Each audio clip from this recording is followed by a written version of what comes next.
Alhamdulillahi Rabbil Alamin. Wassalatu wassalamu ala habibina wa sayyidina wa maulana Muhammadin wa ala alihi wa ashabihi ajma'in. Tibtum wa taba mamsyakum wa tabawwa'tum minal jannati manzila.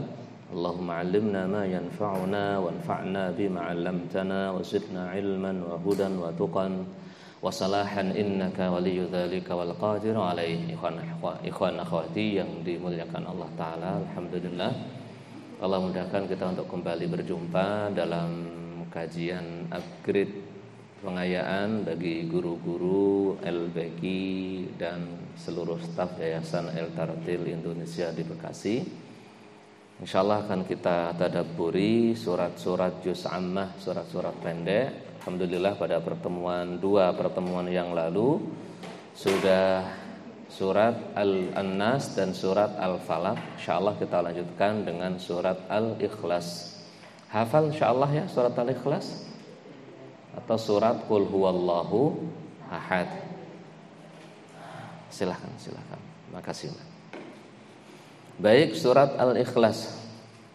Sebagai muqaddimah, surat Al-Ikhlas ini disebut dengan surat Al-Ikhlas atau juga dengan surat Qul huwallahu ahad. Qulhu singkatnya surat Qulhu, atau surat, ada yang mengatakan surat As-Samad, ada surat At-Tauhid, ada juga yang menyebutnya dengan surat Al-Asas.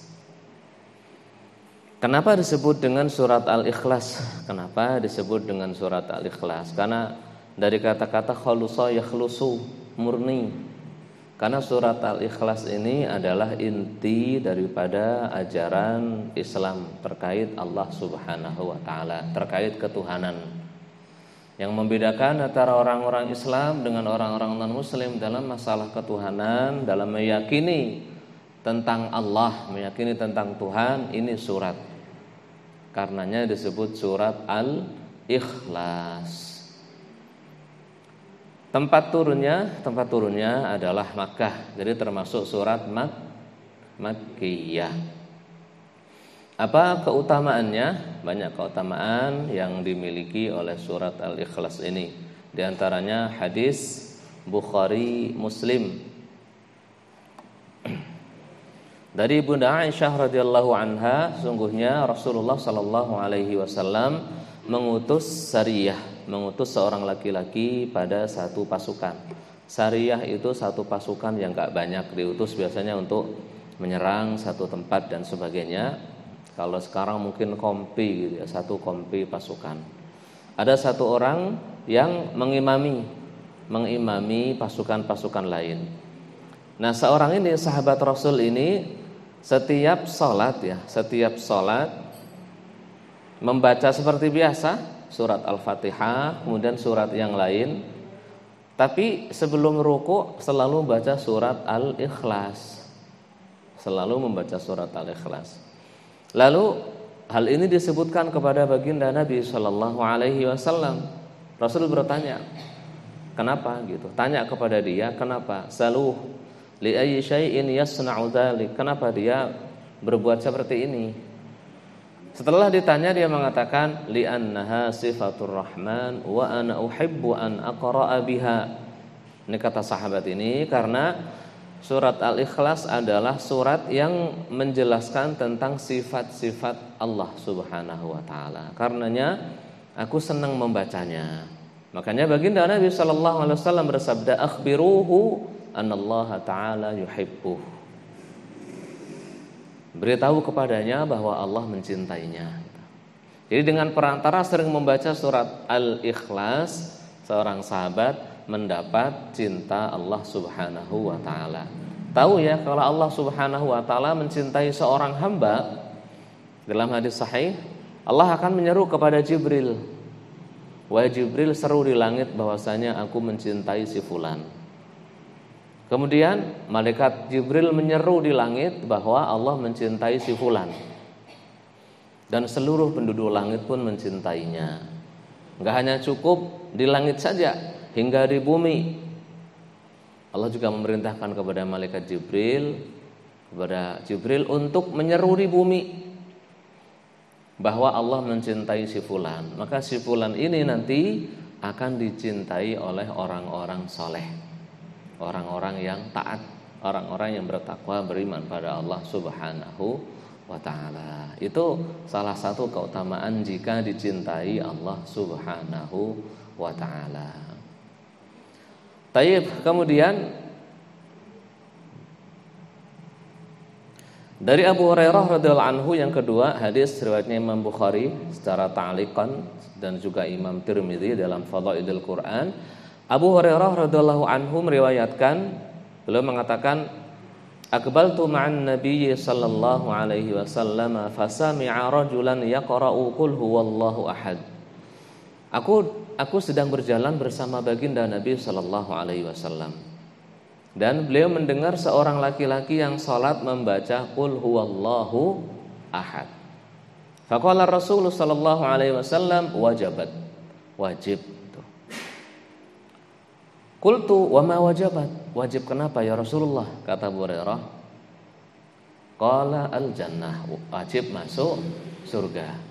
Jadi yang baca surat Al-Ikhlas ini baginda Nabi sallallahu alaihi wasallam sabdakan wajib masuk surga. Tentunya kalau orangnya beriman, ya, beriman pada Allah Subhanahu wa taala, wajib masuk surga.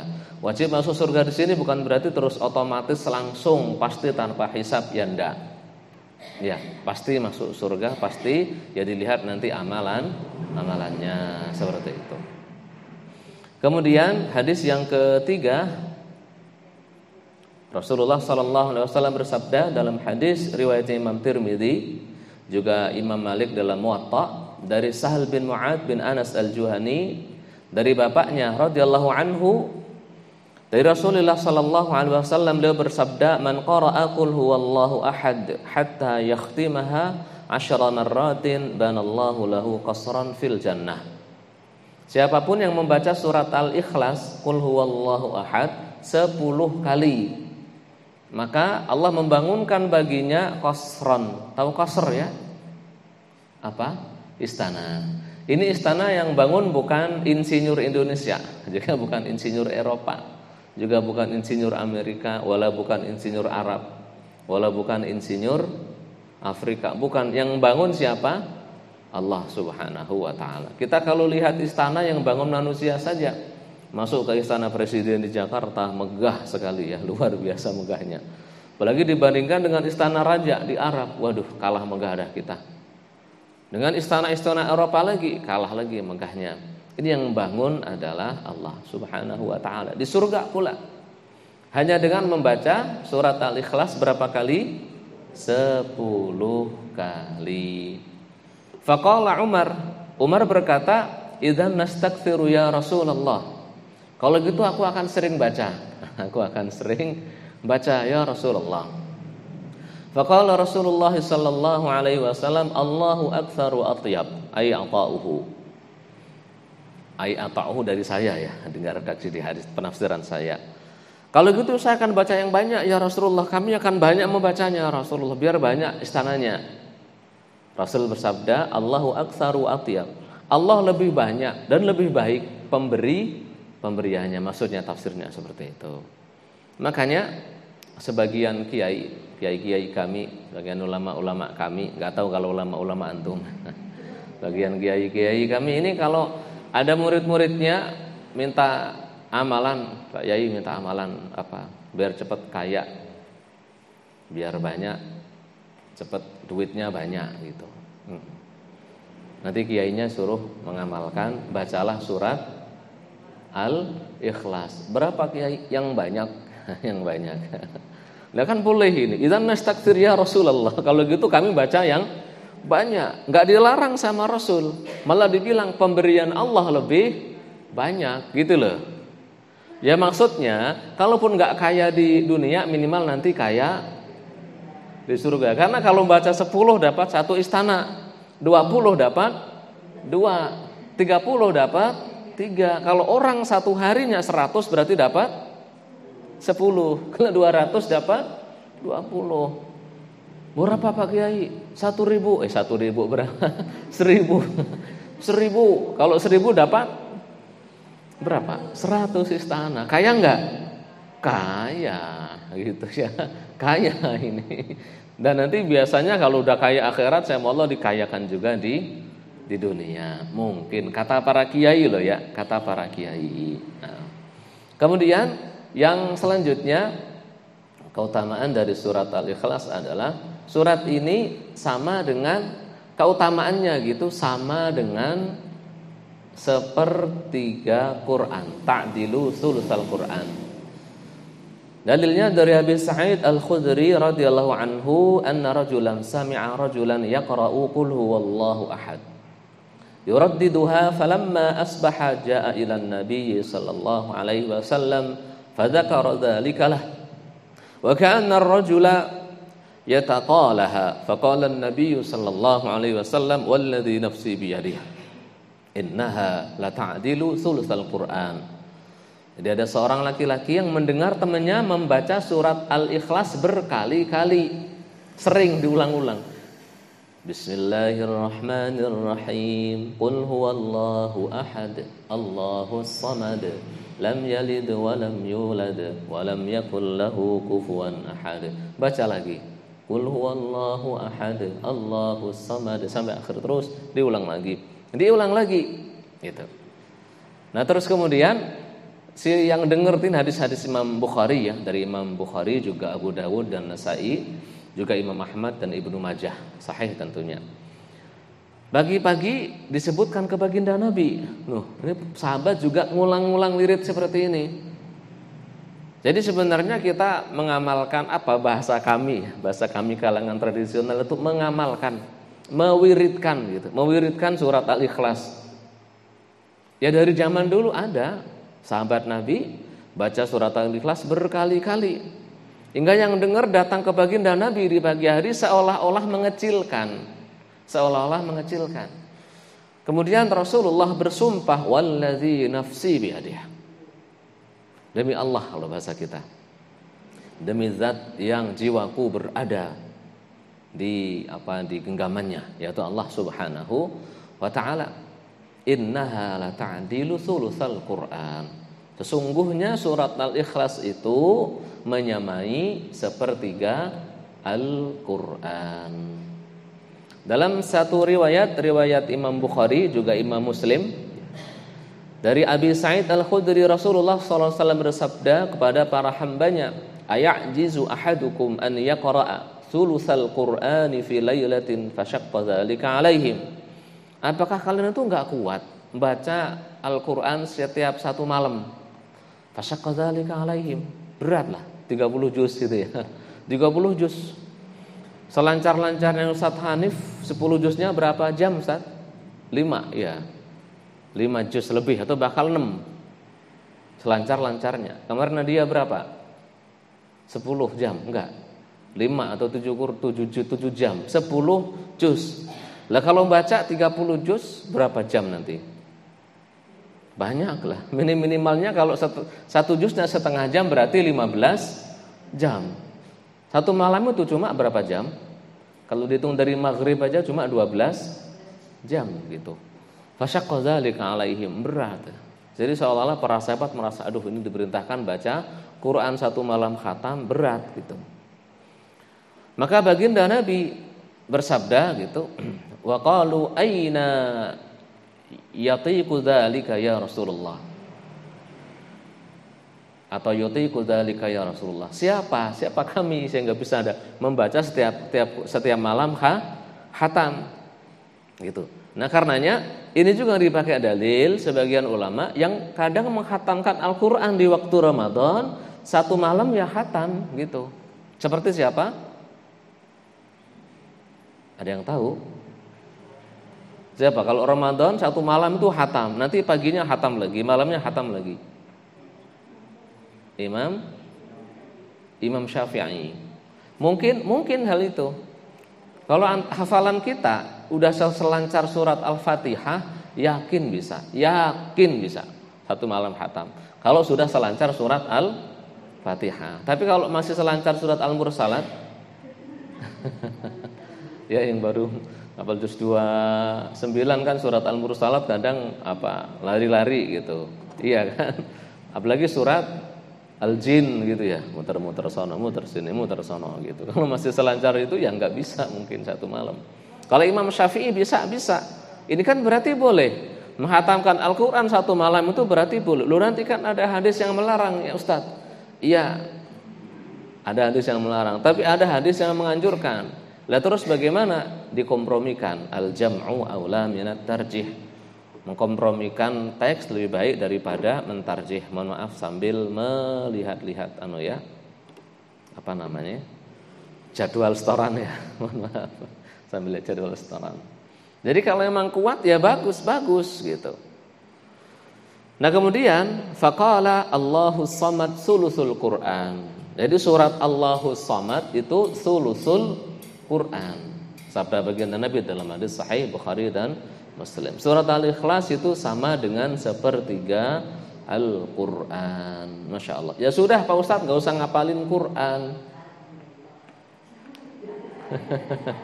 Gak usah ngapalin Quran, berarti baca Qul Huwallah saja. Boleh seperti itu? Hah? Ya maksudnya gini, ya kalau bisa sebelum tidur kan ada wiridnya ya. Ada wiridnya baca surat Al-Ikhlas berapa? 3 kali, Al-Falaq 3 kali, An-Nas 3 kali, baca ayat kursi, baca doa ditiup ke tangan terus diusapin. Ya udah khatam Quran sudah. Itu bukan berarti terus tidak masyru' baca Quran yang lain ya enggak. Ya tetap beda gitu ya, tetap beda. Ini kan keutamaannya. Iya kan, ta'dilu sama keutamaannya gitu. Keutamaannya sama. Tapi bukan berarti orang yang baca 30 juz terus kalau hitung-hitungan pahala sama dengan yang hanya baca 3 kali surat Al-Ikhlas. Ya beda. Kenapa? Sebab Rasulullah sallallahu alaihi wasallam bersabda, "La aqulu alif lam mim harf, lakin alif harf wal lam harf wal mim harf." Begitu. Aku tidak mengatakan alif lam mim itu satu huruf, tapi alif satu huruf, lam satu huruf, mim juga satu huruf. Dan siapapun yang membaca Al-Quran satu huruf bernilai 10 kebaikan. Jadi kalau secara keutamaan iya sama. Tapi kalau banyak-banyakan ya banyak yang semuanya. Logikanya seperti ini dah. Logikanya seperti ini. Ada satu orang yang secara keutamaan mungkin sama dengan 2 atau 3 orang secara keutamaan. Tapi kalau secara jumlah ya beda. Yang lain juga punya keutamaan, beda-beda. Surat Al-Ikhlas ada keutamaan. Nanti kan surat yang lain juga ada keutamaan. Al-Baqarah juga ada keutamaannya, Ali Imran juga ada keutamaannya. Ya masing-masing punya keutamaannya. Ya sebagai logika saja, Ustaz Yuda bagus suaranya, tapi hafalannya baru juz 30 saja. Baru juz 30. Ya. Ustaz terakhir saya mau Ustaz Hanif biasa-biasa, standar lah suaranya, enak ya enak, cuma nggak bisa melakukan dengan mujawad seperti para qurra gitu. Biasa, tapi hafal 30 juz punya keutamaan masing-masing gitu loh. Jadi jangan disalahartikan, udah saya tidak mau baca Quran lah, baca surat Al-Ikhlas saja 3 kali setiap hari. Yang enggak seperti itu kan. Kita disuruh membaca Al-Quran. Paham ya? Tayyib, itu berkaitan dengan membacanya sama dengan sepertiga Al-Quran. Terus kemudian yang ketiga, yang selanjutnya keutamaan surat Al-Ikhlas adalah dianjurkan membacanya di pagi dan petang bersama surat Al-Falaq dan surat An-Nas. An Mu'adz bin Abdullah bin Khubayb radhiyallahu anhu anna Rasulullah sallallahu alaihi wasallam qala lah. Rasulullah bersabda kepada Mu'adz bin Abdullah bin Khubayb, Qul huwallahu ahad wal mu'awwidhataini hatta tumsi hina tumsi wa hina tusbih salasa marratin takfika min kulli syai'. Bacalah surat Qul huwallahu ahad dan surat Mu'awwidhatain, surat Al-Falaq dan surat An-Nas salasa marrat. Ini salasa marrat adadun maksud, lahu mafhum wa lahu makna. Jadi ada kalanya adat dalam pemahaman teks-teks wahyu itu, ada kalanya adat la mafhuma lahu, tapi ada adat yang punya mafhum, punya pemahaman, punya tujuan khusus. Jadi nggak boleh kurang, juga jangan dilebihkan. Karena Rasul membatasi 3 di sini. Memang benar-benar dibatasi. Bacalah qul huwallahu ahad dan qul a'udzu birabbin nas serta qul a'udzu birabbil falaq ya, al-falaq dan an-nas. Setiap pagi dan petang 3 kali, takfika min kulli syai'. Maka mencukupimu dari semua hal. Kulli syai', semua hal mencukupimu. Ya, ini hadisnya riwayat Abu Dawud ya, Nasa'i dan Tirmidzi. Jadi diperintahkan oleh baginda Nabi sallallahu alaihi wasallam. Dari Uqbah bin Amir radhiyallahu anhu, dia berkata, laqitu Rasulullah sallallahu alaihi wasallam fabtada'tuhu fa akhadtu bi yaminihi fa qultu ya Rasulullah bima najatul mu'min. Aku gandeng tangan beliau biasanya. Aku mulai ngajak ngobrol, aku gandeng tangan beliau. Terus bertanya, "Ya Rasulullah, seorang mukmin itu selamatnya bagaimana? Gimana biar selamat gitu?" Qala ya Uqbah, wahai Uqbah, akhris lisanak, bisukan lidahmu. Jangan banyak ngomong maksudnya. Bisukan bukan berarti gak boleh ngomong, jangan banyak ngomong. Ya maksudnya fi dhilli qaulihi sallallahu alaihi wasallam man kana yu'minu billahi wal yaumil akhir falyakul khairan aw liyasmut. Siapapun yang beriman pada Allah dan hari akhir hendaklah berkata baik atau diam, kan gitu. Maksudnya disuruh bisu itu seperti itu ya. Akhris lisanak. Wal yasa'ka baituk. Dan hendaklah rumahmu itu mencukupimu gitu. Bahagialah di rumah. Ya, bahagialah di rumah. Apa ini? Wa baqi ala khati'atik. Wa baqi ala khati'atik. Dan bahagialah di rumah. Jadi kita kalau pengen selamat, pengen bahagia, pengen indah gitu hidup itu, sabda baginda Nabi rumusnya yang pertama jangan banyak ngomong jika tidak perlu. Nah, kalau ngomong nggak perlu, nanti ngomongin orang gitu ya, ngomong kadang-kadang jadi nyakitin orang, jadi berantem kalau ngomong tidak perlu. Kalau sekarang ya jangan share-share yang tidak perlu, bagian dari ngomong itu. Jangan tulis di WA yang tidak perlu. Tidak perlu mengomenin semua hal tidak perlu dikomen. Ya, cukup kalau perlu dibaca saja, nggak harus dikomentari semua. Kok ya sudah ya. Sebentar lagi dah. Baik, wa baqi ala khati'atik, dan menangislah atas apa? Dan menangislah atas dosa-dosamu, disuruh menangis. Nah kemudian qal summa laqiyani Rasulullah sallallahu alaihi wasallam. Kemudian aku ketemu lagi. Fabtada'ani fa akhadha bi yadi fa qala ya Uqbah bin Amir. Kali ini yang kedua kali Rasulullah yang mulai ngajak ngobrol. Yang mulai ngajak ngobrol adalah Rasulullah sallallahu alaihi wasallam, dipegang tangannya. Ya Uqbah bin Amir, wahai Uqbah bin Amir, ala u'allimuka khairu salati suwar. Mau enggak aku beri engkau 3 surat terbaik. Unzilat fit Taurati wal Injili waz Zaburi wal Qur'anil azim. Yang diturunkan di mana? Di Taurat, di Zabur, juga Injil, juga Al-Qur'an. Qultu bala. Ya Rasulullah, mau. Kemudian ja'alanillahu fidak. Ini uslub mengagungkan suatu hal. Bapakku jadi ya Rasul, jadi penjaminnya. Kalau saking senangnya gitu. Bapakku penjaminmu. Nah, bapakku tebusannya ya Rasulullah gitu. Maka Rasulullah sallallahu alaihi wasallam bersabda, fa'aqra. Qala ini Uqbah, fa'aqra'ani. Uqbah berkata, Rasulullah kemudian membacakan kepadaku qul huwallahu ahad wa qul a'udzu birabbil falaq wa qul a'udzu birabbin nas. Membacakan 3 surat terbaik di semua kitab samawi, Taurat, Zabur, Injil dan Quran. Al-Ikhlas, An-Nas, Al-Falaq dan An-Nas. Tsumma qala, kemudian Rasulullah bersabda, ya Uqbah, wahai Uqbah, la tansahun. Jangan kau melupakan 3 ini. Jangan lupa. Maksudnya jangan lupa dibaca gitu ya. Karena kalau lupa hafal 3 surat ini terus lupa jarang mungkin ya. Jarang. Ya masuk jangan melupakan, tapi maksudnya jangan lupa untuk membacanya. Wala tabit lailatan hatta taqra'ahun. Janganlah engkau bermalam sekalipun, satu kali tidur, jangan pernah tidur kecuali sudah membaca ketiga surat ini. Qal fama nastahin fama nasituhunna mundu qal la tansahun. Maka setelah itu aku tidak pernah melupakannya. Aku tidak pernah melupakan untuk membaca ketiga surat ini. Wa ma bitu lailatan qattu hatta aqra'ahun.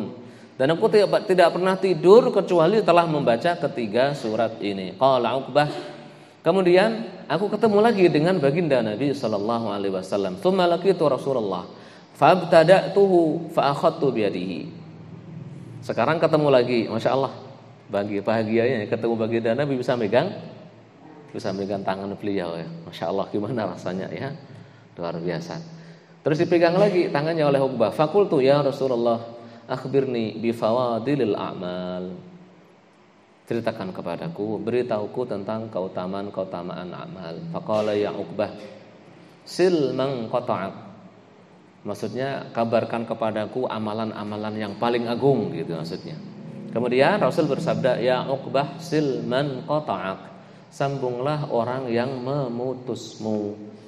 Memutus di sini maksudnya keluarga. Kadang kita punya keluarga malah memutus persaudaraan kita, sambung gitu ya. Sambung mereka seperti itu. Wa a'ti man haramak, dan berilah orang-orang yang tidak memberi kepadamu. Kan kadang sifat dendam itu lumrah di manusia. Kita lagi nggak punya, orang bagi-bagi, terus kemudian kok nggak ngasih ke kita. Kadang kitanya dendam. Awas nanti kalau kamu lagi nggak punya, saya punya, kamu gantian nggak tak bagi, gantian nggak tak bagi gitu. Tapi Rasul menyabdakan wa a'timan harramak, dan berilah orang yang mengharamkan pemberian kepadamu. Ini politik biasanya kayak gitu ya. Politik kayak gitu. Kalau sudah menjabat yang nggak sepaham semuanya nah gitu. Kalau taujih Nabi, nasihat Nabi, meskipun beda partai politik, beda apa, selama orang baik tetap kasih jabatan, gitu maksudnya ya. Ya, tapi negara demokrasi terkadang memang membutuhkan seperti itu. Nah, kalau tidak sepaham, tidak satu pemikiran, kadang malah jadi konflik. Wa a'rid amman zalamak, dan tinggalkan orang yang menzalimimu. Maksudnya jangan diladeni gitu. Kalau orang ngajak ribut, ngajak rame, jangan diladeni. Kenapa? Sebab kalau diladeni nanti jadinya apa? Enggak selesai ya, ribut. Ribut, ada orang marah-marah wes biarin. Kalau kata teman-teman saya di Arab sono, banyak belajar ya, benar kata para pujangga, kalau merantau itu bisa mengambil kebaikan-kebaikan di negeri yang kita merantau ke sana itu. Kata teman-teman Arab, kalau ketemu orang-orang yang marah-marah gitu, udah biarin, enggak usah dipikirin. Udah, biarkan dia marah, enggak usah pernah terbesit di pikiranmu, enggak usah pikirkan lagi dia. Wis selesai insyaallah urusan. Enggak ada dendam, enggak ada apa. Mungkin dia lagi emosi sama anaknya, enggak ada pelampiasan. Di jalan marah-marah. Mungkin lagi berantem sama istrinya, enggak ada pelampiasan, akhirnya di jalan marah-marah, di tempat kerja juga marah-marah. Ya. Jadi wa'arid amman zalamak. Kalau ada yang menzalimi wis biarin gitu. Karena kalau diladeni kadang-kadang bisa berantem 7 keturunan. Iya Pak ya? Iya, 7 keturunan berantem. Ini keluarga itu musuhan sama sono, 7 keturunan. Aduh lah repot itu. Ada yang menzalimi wis biarin gitu. Faham ya? Ini hadis riwayatnya siapa? Hadis riwayat Imam Ahmad juga At-Tirmidzi. Dan beliau mengatakan hadisun hasan ya, wallahu a'lam bishawab. Kemudian yang selanjutnya masih keutamaan surat Al-Ikhlas. Surat Al-Ikhlas itu dari Sulaiman, ini keutamaan selanjutnya nomor berapa? Kasih nomor sendiri. Dari Sulaiman bin Buraidah an abihi radhiyallahu anhu, dari bapaknya, annahu dakhala ma'a Rasulillah sallallahu alaihi wasallam al-masjid. Beliau masuk masjid bersama baginda Nabi sallallahu alaihi wasallam. Fa idza rajulun yusalli yad'u. Dan beliau Rasulullah dan ini Sulaiman bin Buraidah mendengar seorang laki-laki yang sedang berdoa. Yaqul, Allahumma inni as'aluka bi anni ashhadu an la ilaha illa ant al-ahadus samad alladzi lam yalid wa lam yulad wa lam yakul lahu kufuwan ahad. Jadi doanya dimulai seperti itu. Ya Allah, aku memintamu dengan perantara aku telah bersaksi bahwasanya tiada Tuhan selainmu yang memiliki sifat al-ahad, as-samad, alladzi lam yalid wa lam yulad wa lam yakul lahu kufuwan ahad. Jadi seolah-olah membaca bertawasul dengan surat Al-Ikhlas dengan sifat-sifat Allah Subhanahu wa taala yang ada di surat Al-Ikhlas. Maka Nabi bersabda, "Walladzi nafsi biyadihi." Demi Allah, bahasa kita demi Allah. Laqad sa'alahu bismihil a'zam. Ini orang telah minta pada Allah Subhanahu wa taala dengan nama Allah yang paling agung. Allazi idza su'ila bihi a'ta wa idza du'iya bihi ajab. Yang kalau Allah mendengar orang atau kalau ada orang berdoa dengan ism al-a'zam ini pasti dikabulkan. Pasti dikabulkan wis gitu. Wa idza du'iya bihi ajab. Dan kalau ada orang berdoa dengannya pasti juga diistijabah. Ya doa saja.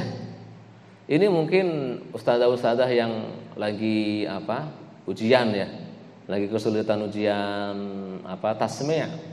Ini ada yang enggak hadir berhari-hari enggak hadir karena tasmi'. 5 juz. Mana maknya ada maknya? Enggak hadir. Suruh tasmi' 5 juz belum datang gitu.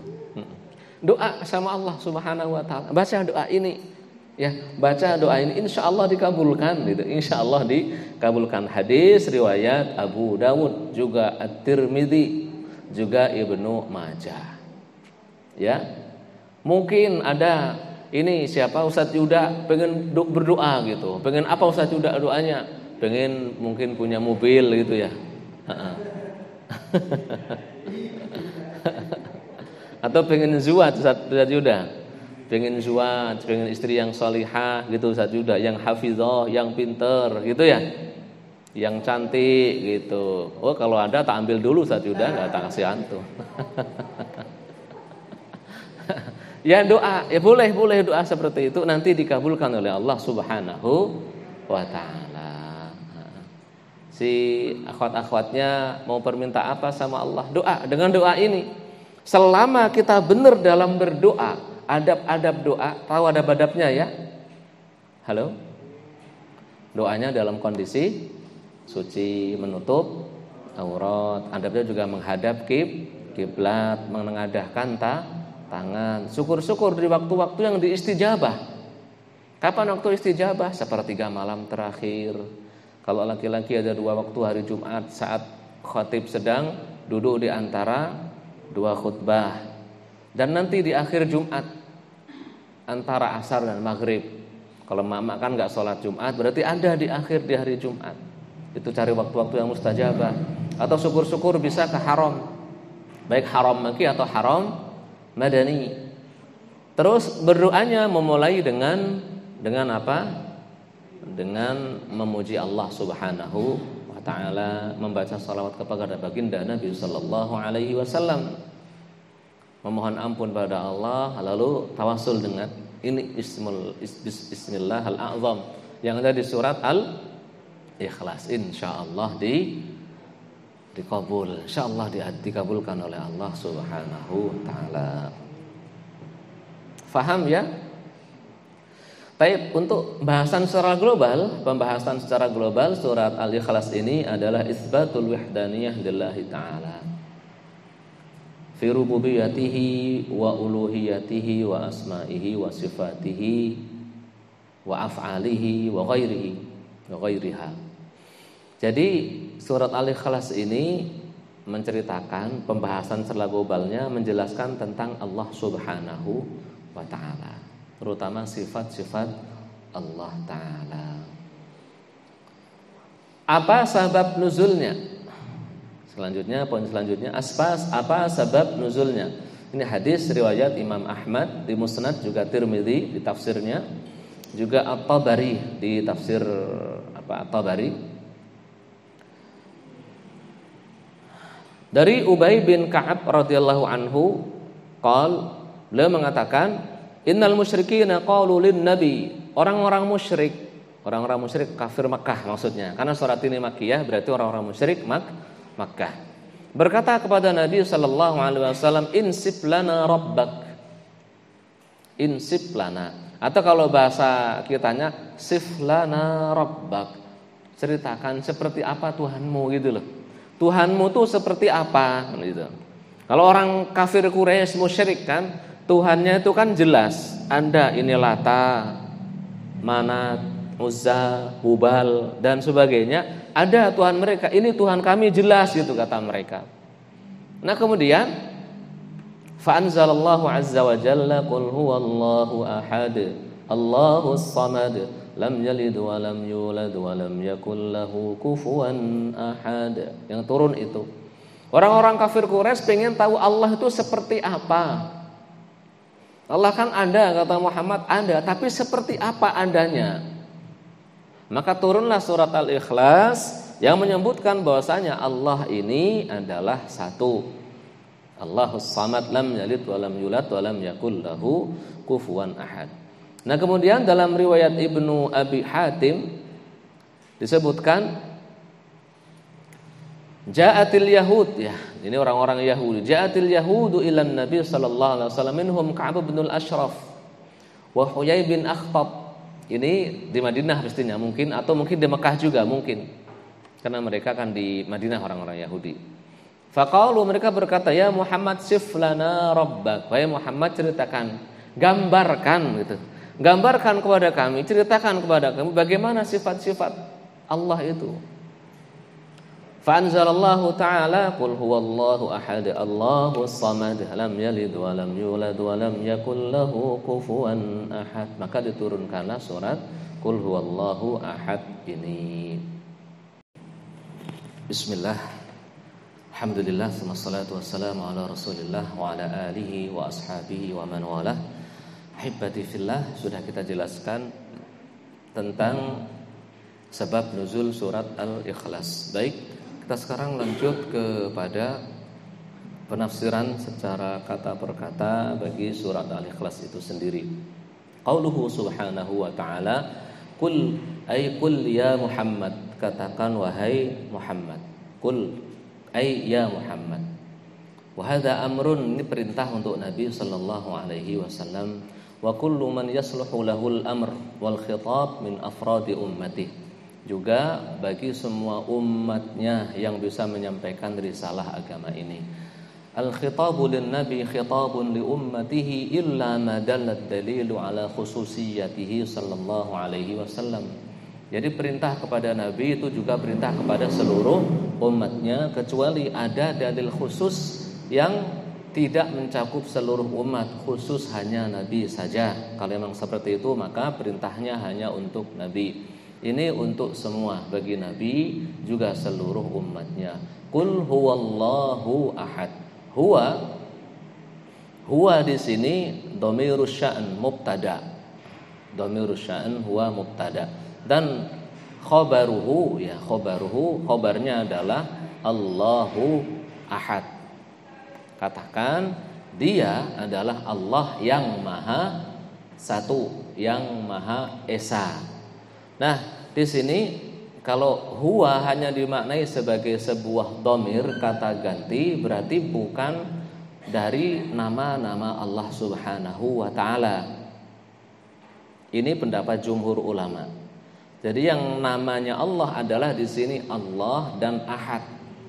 Yang termasuk nama-nama Allah di sini adalah Allah dan Ahad.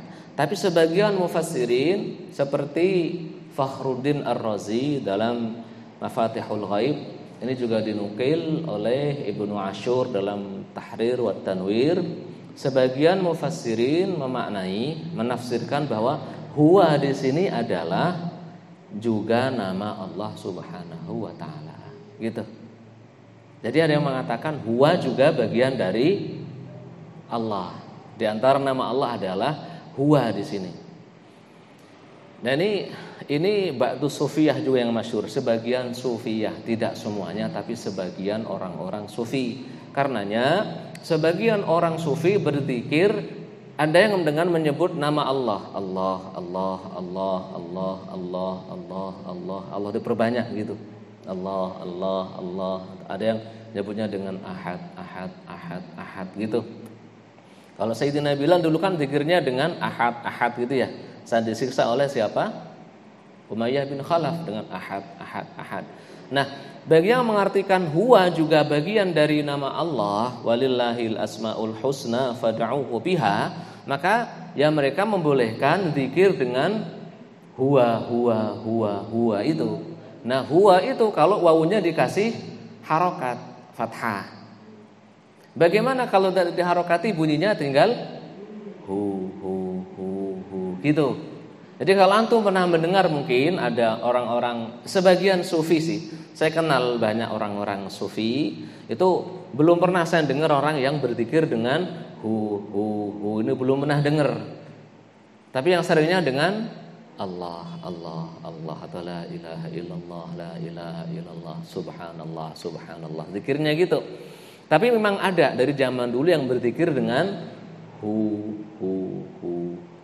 Pernah dengar ya?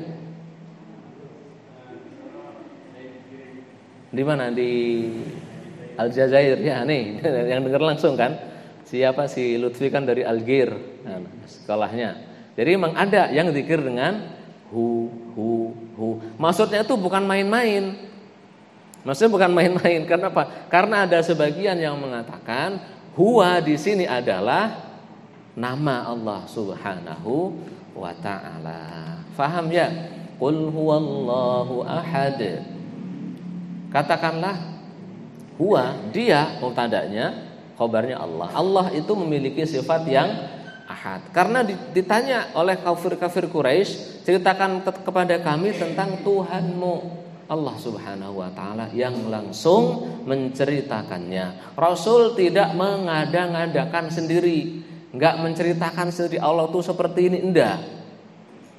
Tapi langsung diturunkan wahyu. Karenanya di sini para ulama Ahlus Sunnah wal Jamaah, jumhur Ahlus Sunnah wal Jamaah memiliki kaidah al-aslu fi asma'illahi ta'ala wa sifatihi tawaqquf. Hukum asal nama-nama Allah itu apa saja, sifat-sifat Allah Subhanahu wa ta'ala itu apa saja, hukum asalnya tawaqquf. Ai ya tawaqqafu ala wujudil wahyi, bergantung kepada ada tidaknya wahyu. Kita mensifati Allah maha apa? Gitu, maha apa? Kalau memang ada teksnya silahkan gitu. Karena mengapa? Rasulullah ditanya langsung diturunkan wahyu, enggak jelaskan sendiri itu tidak gitu. Jadi hukum asal dalam menetapkan nama-nama dan sifat Allah adalah harus dengan wahyu. Wahyunya ada Al-Quran, ada sunnah. Al-Quran yang sampai kepada kita, kalau yang kita baca itu mutawatir. Al-Quran yang syad, qiraat yang syad diteliti. Ada riwayat-riwayat syad harus diteliti sanadnya. Sedangkan hadis juga harus diteliti sanadnya. Kalau hadisnya dipertentangkan oleh para ulama atau jumhur muhaddisin mengatakan dhaif, ya tidak boleh dipakai. Gitu.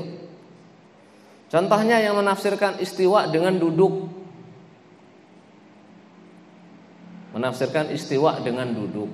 Ar-Rahmanu 'alal 'arsy istawa. Istiwa, Allah memiliki sifat istawa, la khilafa baina ahli sunnati wal jamaah. Enggak ada khilaf. Asy'ariyah juga mengimani, Maturidiyah juga mengimani, Hanabilah juga mengimani. Tapi penafsiran istawa itu apa? Itu yang diperselisihkan. Kalau mengimani bahwasanya Allah istawa 'alal 'arsy, semua iman. Karena ini ayat Al-Quran, gak mungkin ada yang menafsirkannya sebagai sifat ahlu sunnah wal jamaah.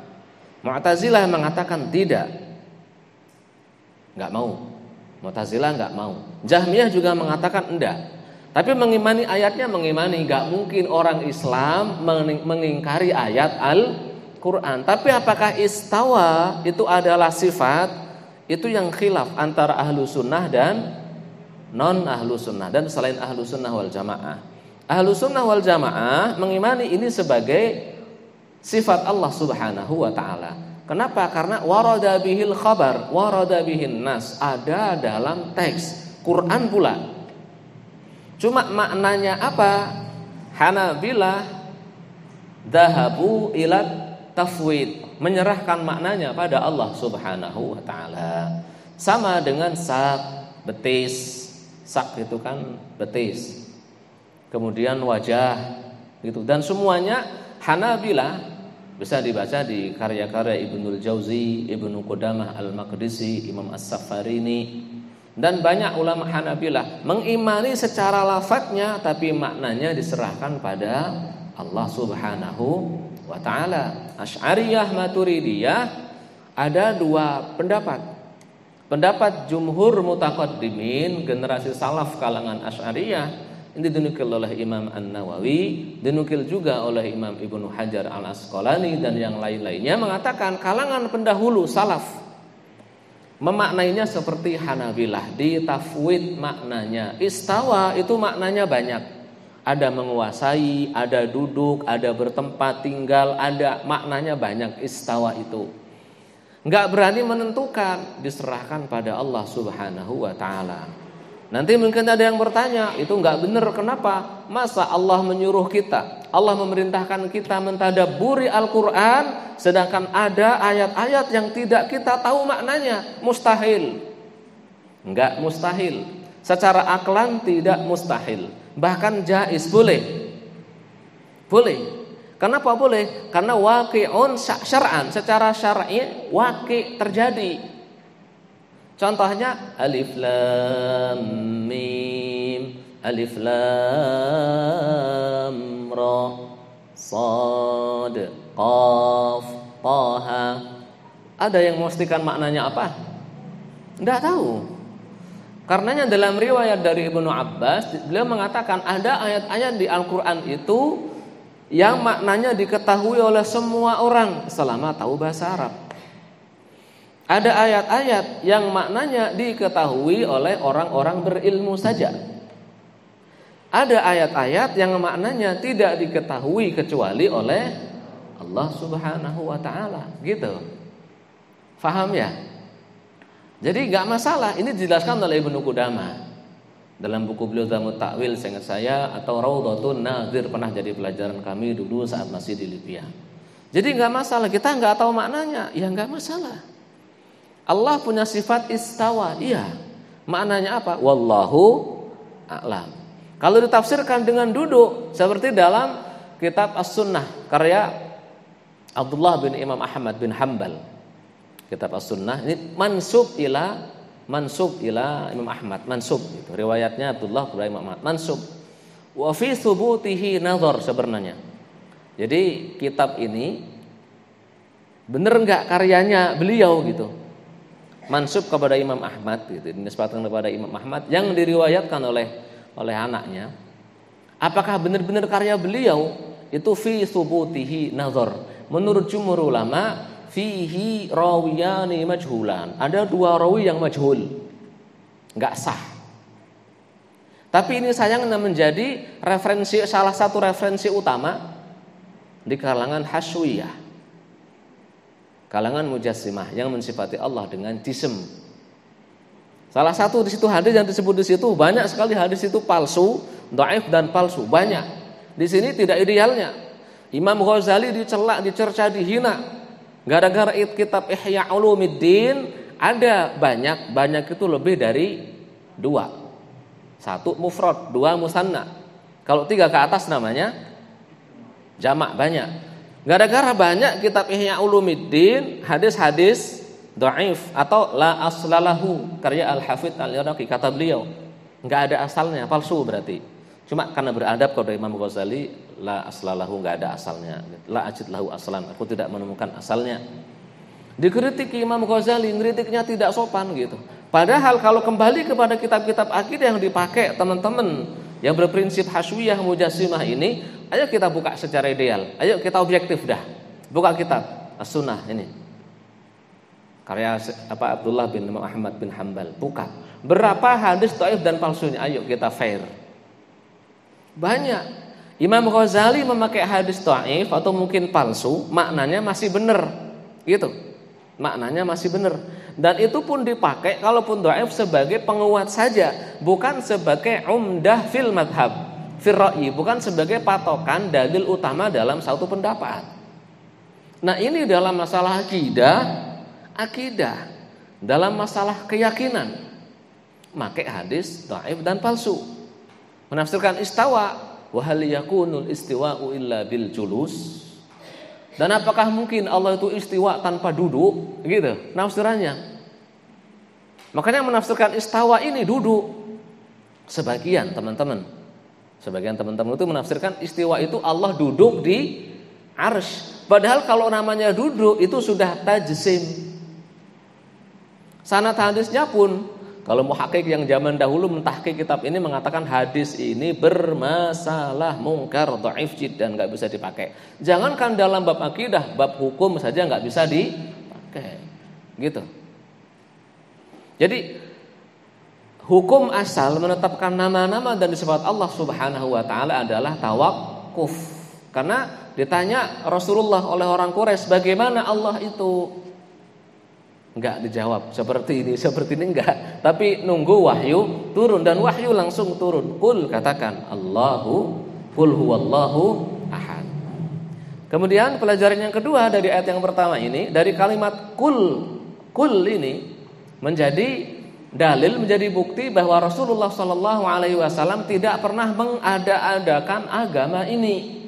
Agama Islam ini murni Rasulullah hanya menyampaikan, bukan mengada-ada dari diri sendiri.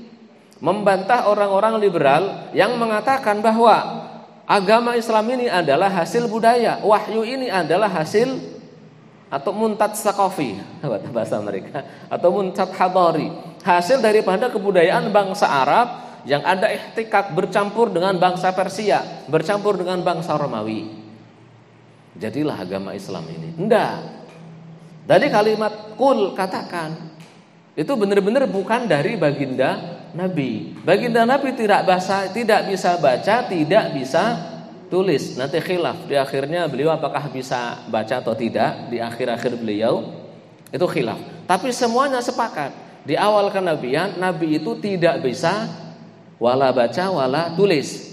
Bagaimana mungkin seorang laki-laki yang tidak bisa baca tulis mengambil hikmah-hikmah, ilmu-ilmu, kebaikan-kebaikan dari agama-agama nenek moyang dan sebelumnya? Bagaimana mungkin? Enggak mungkin. Terlebih secara fakta, letak secara geografisnya, Mekah itu benar-benar jauh dari sumber agama Kristen. Agama Kristen sumbernya di mana? Halo? Kristen dan Yahudi sumbernya di? Halo? Di mana? Awalnya PR ya. Di Google. Di Palestina, negeri para nabi. Kan Palestina itu negeri para nabi. Banyak sekali nabi yang di Palestina. Dari kalangan Yahudi itu banyak sekali nabi. Nah, Mekah itu jauh. Jarak Mekah ke Tabuk itu perbatasan Saudi sekarang dengan Syam. Itu berapa ribu kilo ya? Banyak. 1000 kilo lebih kata teman-teman ya. Kalau sekarang naik mobil dari Mekah, atau mungkin 700 atau ya hampirlah 1000 mendekati, mungkin atau lebih, cari di Google mungkin ada jarak antara Mekah ke Tabuk. Terus ke Syam, baru masuk Yordan, baru masuk Lebanon. Ya. Baru masuk apa lagi? Suriah gitu ya. Baru masuk ke Palestina. Jauh. Makanya jarang sekali orang Arab yang masuk agama Kristen, itu sedikit sekali. Dan uniknya ketika Rasulullah mendapat wahyu, yang pertama kali menguatkan salah satunya adalah siapa? Orang Kristen. Siapa? Halo? Siapa?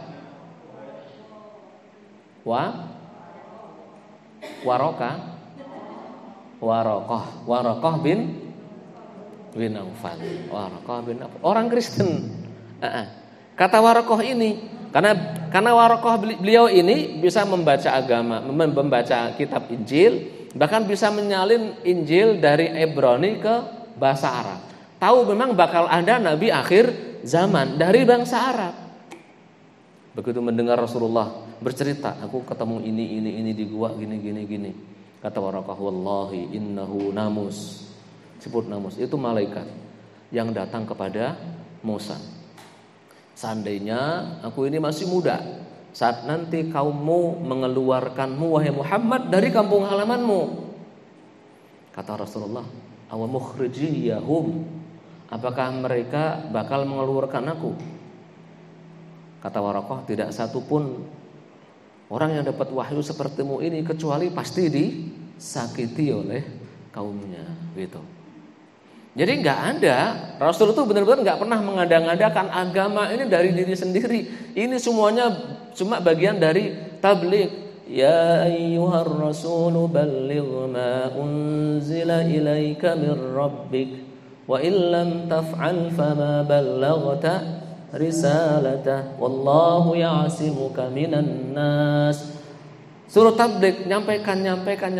Karenanya di hari Haji Wada beliau menegaskan makna ini bahwa saya hanya menyampaikan. Tugas saya menyampaikan dan sudah saya sampaikan. Rasul mengangkat tangannya dan mengatakan, Allahumma syhad anni qad ballaghtu.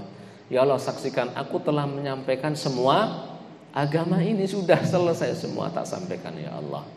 Makanya turun idza jaa nasrullahi wal fath. Turun juga al yauma akmaltu lakum dinakum wa atamtu alaikum ni'mati wa raditu lakumul Islam dinan, di Haji Wada, di hari Jumat.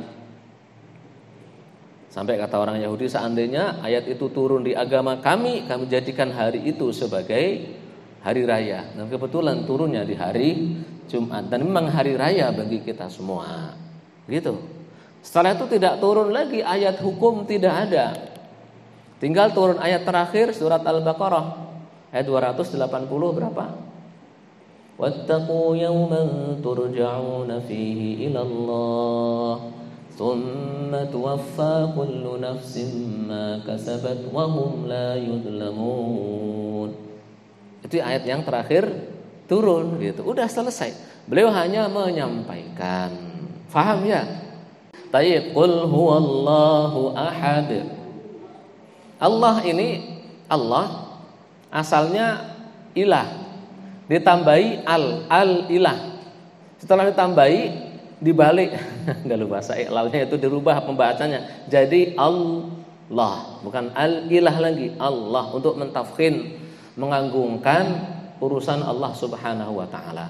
Allah itu menurut jumhur ulama adalah nama Allah yang a'zam, ismullah al-a'zam, ismuhul a'zam, nama yang paling agung. Yang tadi disebut dalam hadis, kalau diminta dengannya dikabulkan menurut jumhur ulama. Tapi ada yang mengatakan al-hayyu al-qayyum. Ini menurut Imam Nawawi dalam Syarah Minhaj Syarah Sahih Muslim, ya, Al-Minhaj Syarah Sahih Muslim bin Hajjaj. Juga dinukil oleh Murtada Az-Zabidi dalam kitab Ithafus Sadatil Muttaqin Syarah Ihya Ulumuddin. Dinukil itu penjelasannya. Yang memiliki nama Allah ya Allah saja gitu. Enggak ada yang lain. Iya, ya hanya Allah saja gitu. Nah, terus kemudian Ahad sifatnya Allah Subhanahu wa taala. Ahad itu satu. Satu maksudnya tidak seperti makhluknya. Satu makhluknya, kalau makhluk itu satu bisa terbagi-bagi gitu. Nah, ini ada apa namanya ini? Papan tulis bisa dibagi-bagi. Kalau ahad namanya Allah Subhanahu wa taala tidak seperti makhluknya. Satu itu maksudnya ya esa gitu. Enggak terbagi-bagi. Terus kemudian ayat yang pertama qul huwallahu ahad. Ini bantahan bagi atau untuk orang-orang kafir Quraisy, baik di Mekah ataupun di semua dunia yang meyakini banyak Tuhan. Ada kan umat-umat yang meyakini banyak Tuhan. Kalau kafir Quraisy Mekah itu memiliki 300-an lebih, 300 berhala, Tuhannya macam-macam. Ada bangsa-bangsa juga, penganut-penganut agama lain meyakini banyak Tuhan. Enggak usah kita sebutkan lah. Tapi ayat ini menjadi prinsip kita, akidah keyakinan kita, dan membantah mereka semua bahwasanya Allah itu hanya satu, Tuhan itu satu. Ayat yang pertama. Yang kedua, Allahus Samad. Apa? Allahus Samad itu artinya apa? Kalau kata Imam Suyuti, jadi yang memenuhi semua permintaan, yang memenuhi semua permintaan. Nah, Allahus Samad yang memenuhi semua permintaan, semua kebutuhan dan hajat manusia. Semua makhluk membutuhkan Allah Subhanahu wa taala. Maksudnya gitu. Dan Allah Subhanahu wa taala tidak pernah membutuhkan makhluknya. Allah memiliki sifat kesempurnaan meskipun makhluknya belum ada.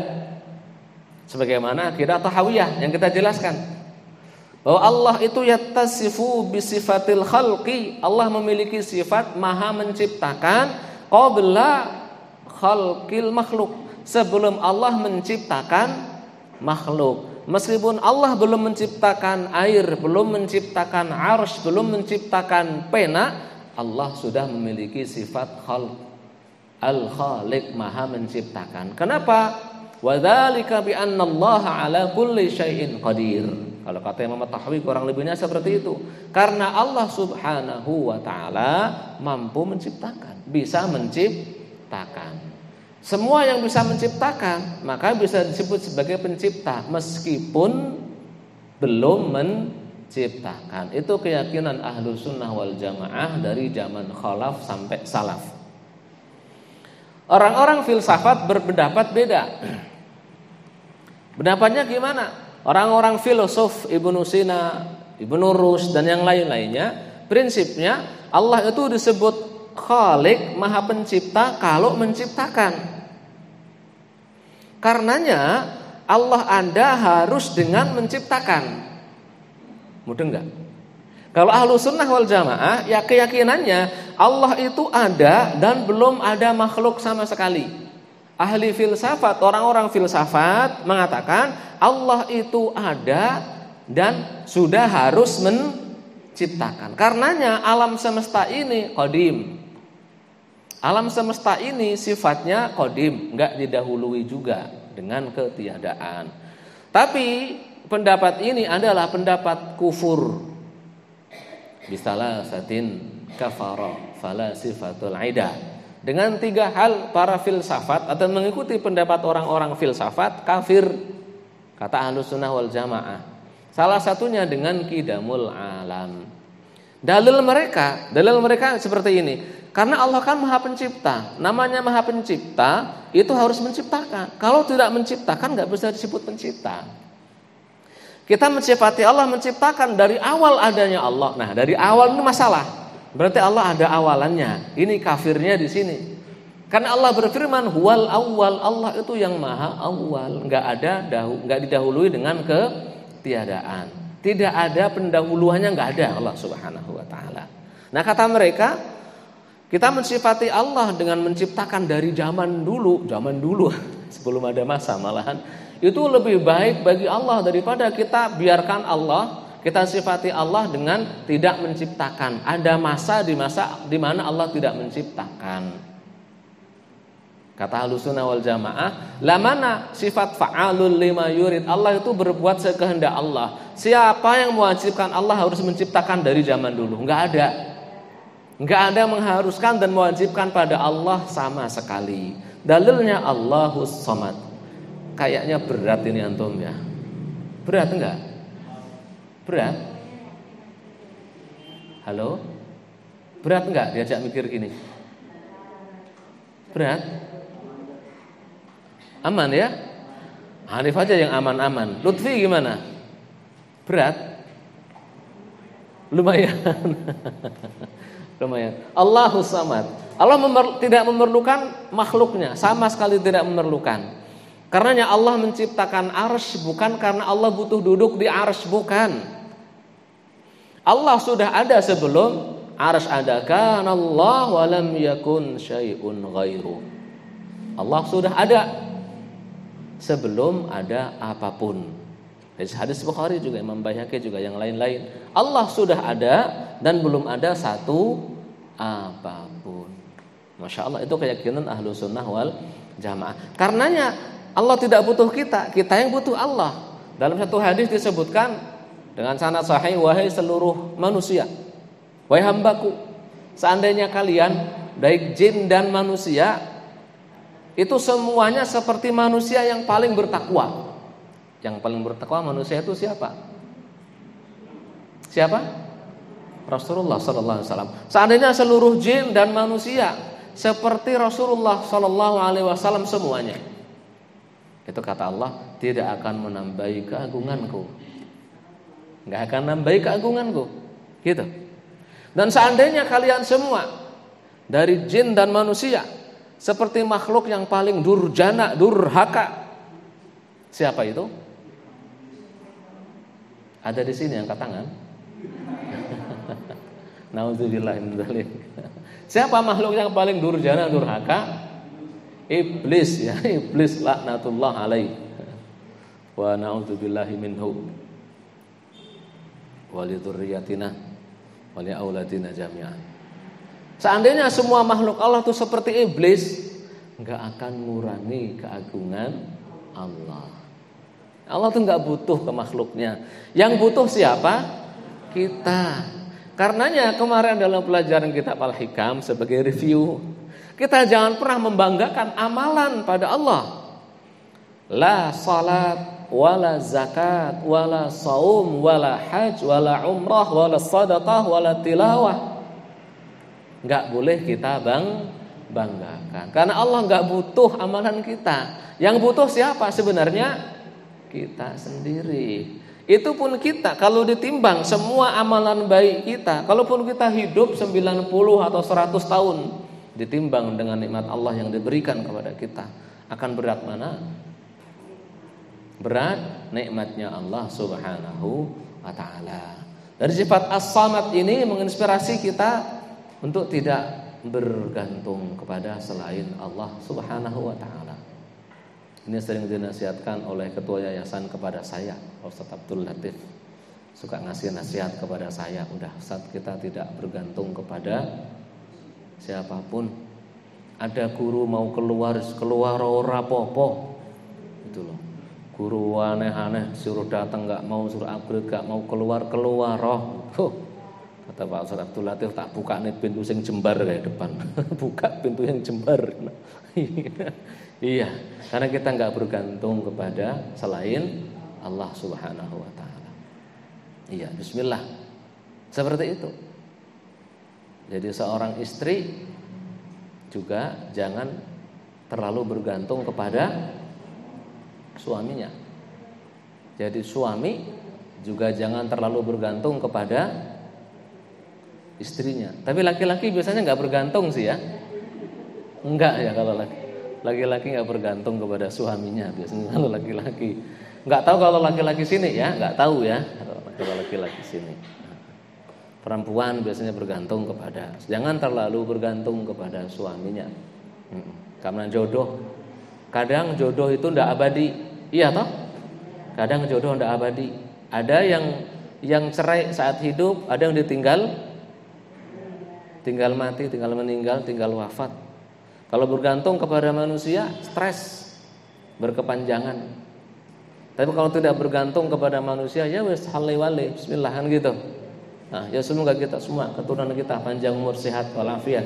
Amin ya rabbal alamin. Allahus Samad. Ini juga membantah mereka-mereka yang terkadang menyembah Allah di satu sisi, tapi di satu waktu menyembah juga selain Allah gitu. Kan ada orang-orang Nyembahnya Allah tapi juga nyembah selain Allah juga. Ada kan? Ada, seperti itu ada. Karena tempat mengadu, tempat meminta semuanya Allah Subhanahu wa taala. Maksudnya minta yang bagian dari ibadah. Kalau minta yang bukan dari ibadah, yang bukan enggak syirik gitu namanya. Bu Yanti minta nafkah bulanan ke Pak Sus, ya boleh gitu. Atau siapa? Aul minta uang jajan kepada Pak siapa namanya? Bapaknya? Pak Rizal, boleh enggak udah balik seperti ini? Oh enggak. Masih minta Ustadz Aul? Enggak kali ya, udah berani nikah masa masih minta. Lutfi kali ya masih minta ya. Masih mau sekolah, masih kuliah. Gitu enggak syirik namanya. Memang minta haknya gitu ya. Minta haknya. Anak-anak minta uang jajan ke bapak emaknya ya enggak apa-apa gitu. Minta bantuan ke sesama makhluk, memang makhluknya bisa, ya memang itu memang interaksi kita seperti itu ya enggak masalah, bukan syirik. Allahus Samad. Lam yalid wa lam yulad. Lam yalid wa lam yulad. Allah itu tidak melahirkan. Kenapa? Karena tidak ada yang seperti Allah. Yang melahirkan itu kan makhluk. Iya kan? Kenapa bisa melahirkan? Ada sejenisnya. Kalau sejenis bisa melahirkan. Tapi kalau tidak sejenis, maka tidak bisa melahirkan. Contohnya, ikan dikawinkan dengan kambing, terjadi pembuahan enggak? Terjadi pembuahan enggak? Ya enggak ada. Kucing dinikahkan dengan belut, bisa punya anak? Bisa? Enggak bisa. Lam yalid. Enggak, karena enggak ada yang sejenis dengan Allah Subhanahu wa taala.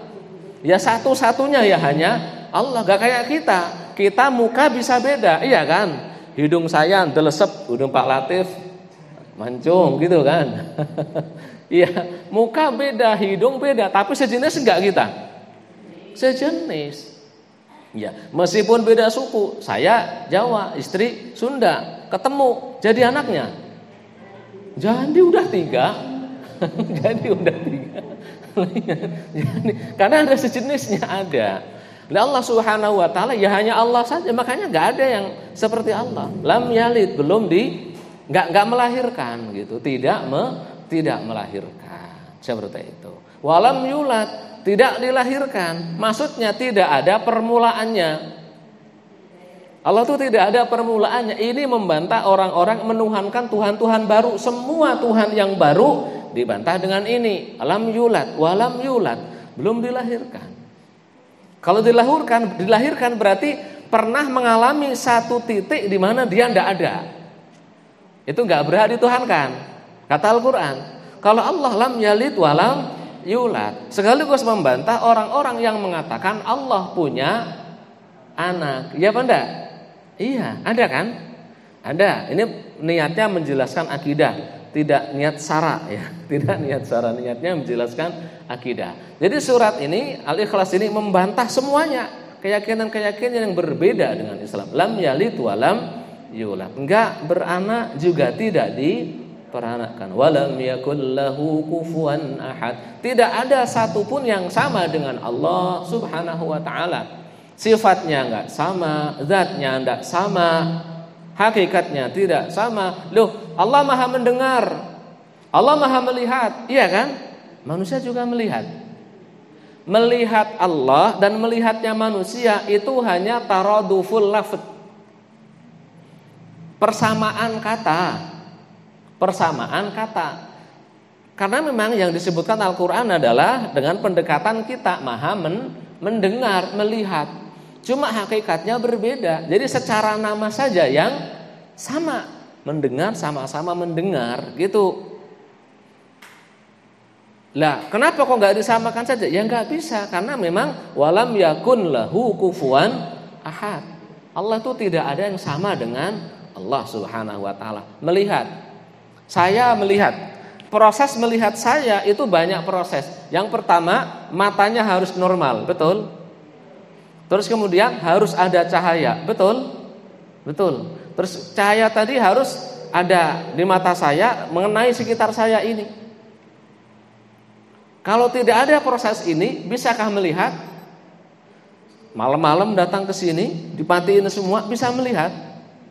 Ada matanya, kan gitu. Ada bendanya, tapi nggak ada cahayanya, tidak bisa melihat. Lah kalau Allah melihat nggak seperti itu, ya melihat, tahu, mengetahui semuanya, tapi tidak perlu dengan mata, gitu. Jadi melihat meskipun tidak perlu mata, mendengar tidak perlu telinga, seperti itu. Mendengarnya kita ada frekuensi khusus, ada daun telinganya, ada suaranya. Nah seandainya tidak ada suaranya, apakah bisa kita mendengar? Contohnya sekarang Ustadz Yuda bilang, Ustadz ini lama, di hatinya bilang gitu, ini lama, sih udah azan ini enggak selesai gitu kan, gitu, ngantuk.